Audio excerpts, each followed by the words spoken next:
it's your girl Owl and our little friend Guru. In this video, we're going to be talking about our newest build. Her name is Overgrown. It's a 53 Chevy 3100. Just remember, if you see our little guide throughout the video, please put the timestamp and your comment will be the first one pinned. Also, remember, if you're returning back the like button when he's on its brake, make sure to put sugar in its gas tank.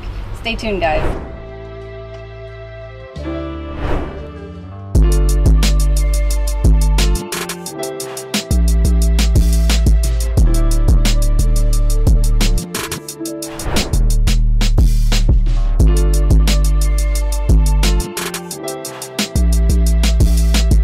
Behind me, you see a 1953 Chevy 3100 pickup.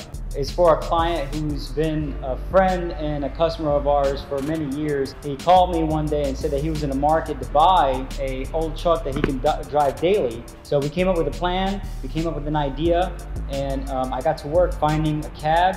It didn't have a chassis on it. We just got the cab and the doors and a couple of pieces. We had it sandblasted, replaced all the rotted metal all through the cab corners, the doors. We had a custom floor pan that we made to fit the 4L60E transmission, and it went in very seamless. All the other metal on the truck has been replaced. All of it is brand new. So the grille, the filler pan, the fenders, the whole bed kit with the skirts, it's all brand new. Nothing was reused. So this truck is practically a brand new 1953 Chevy 3100 pickup.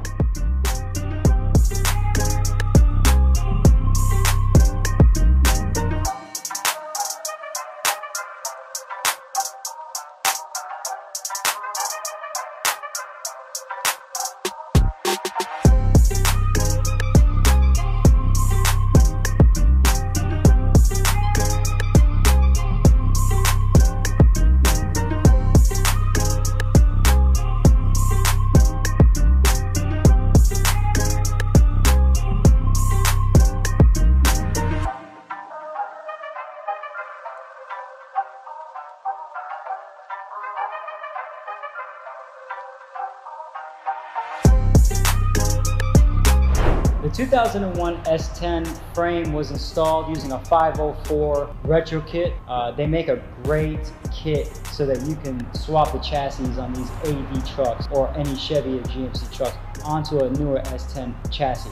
The reason why we chose the 2001 S10 chassis is because we don't want him to have any issues if he needs any chassis parts, ball joints, tie rods, or steering. All that can be replaced with ease. Any local parts store carries these items still for the S10 chassis. Also, it's a really nice ride and it can handle the torque and the power from an LS swap powertrain. The wheels are a 20-inch US mag chrome wheel. The rears are a 20 by 10.5. The front are a 20 by 8.5. We did not have to mini tub it. We were able to shim out and use spacers where necessary so that we have proper clearance in the back. It sits very well. I mean, it looks great on the truck, and there's no rubbing or any turning radius issues at all. We wanted to make sure that as a daily driver that he didn't have to worry about going over any bumps or any speed bumps that he may be going to with the car shows. The truck is just overbuilt, it's overdone, and I think that it just goes well with his background just to call it Overgrown. So it's powered by a 5.3 LS engine. It's brand new. It's got a 4L60E transmission in it, 373 rear end. It has a Flowmaster 80 series exhaust, power 4-wheel disc brakes, and the booster is mounted on the chassis. It has heat and AC. The AC is an AC Delco R4 compressor. It fits well in this engine compartment. It was tuned with HP tuners, and we went ahead and made it a little hot, a little leaner than what it should be. It's still good as a daily driver, but we wanted to put a little more power to the wheels, so we got it in the neighborhood of about 420 horsepower, and it's still drivable every day. It's still very reliable.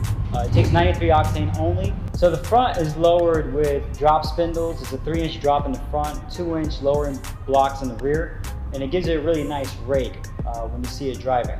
As for the body, we have a one-piece windshield was installed on the body. It's a really nice touch. The side doors, the 1/4-inch glass was deleted, and we got a one-piece smoked window for the side. So for the fuel, we took a slot from the bed, added a linear actuator to it, and custom hinges so that the slot in the bed would open to gain access to the gas so you can fill it that way. It's a very special feature and we really like it a lot. It's also got power windows. It's a one-touch power window system. It has a window crank, but it's actually a switch. It's just for the looks so that it still looks vintage. We also shaved the tailgate chains. We don't want them banging around our new paint. So we got custom hinges for it and custom latches so that you can open and close it and nothing is banging around. It gives it a really nice clean look. It's also got a roll pan on the rear that was custom welded onto the bed to give it that nice clean finish. It has a push to start system. It's just a key fob. There's actually no keys to start the truck. You've got remote start. You can start it with the remote. As you get closer to the truck, it recognizes the key fob and allows you to start it. The interior is wrapped in leather and marine grade vinyl. It's a brown color, very beautiful. We have diamond stitching in the seats and diamond stitching on the side of the center console. The center console is a custom one-off build for this truck. It has cup holders. It also has USB ports so that you can charge your phone and whatnot as you're driving.